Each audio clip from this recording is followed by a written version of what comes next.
If you found a puddle of windshield washer fluid under your 987, then you're in the right place.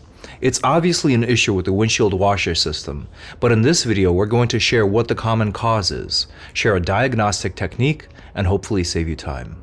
Ready for the culprit? The common culprit is the windshield washer pump.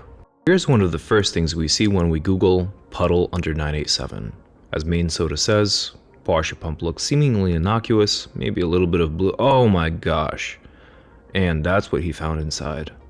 His probably got that bad because the housing sprung a leak, which caused my issue as well. Once I pulled my windshield washer apart, it was not such a substantial issue, but a leaky housing was also the culprit and caused a huge leak. In hindsight, we could have pulled this housing apart, applied sealant, and put it back together and saved $15 on a new windshield washer pump if yours still works.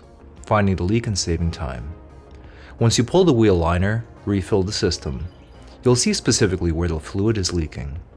You can see my windshield washer pump was already dry when I pulled the wheel well liner.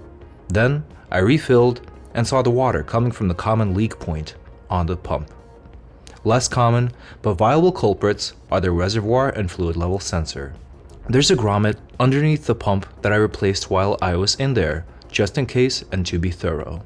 I'm making this video even though I already made a windshield washer pump video, so that people who have this issue specifically can search for it and find this video and know that the root cause, and then can know to look for the guide for the pump replacement.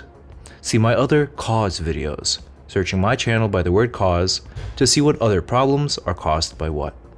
Thanks for watching, hope this helped, and don't forget to subscribe.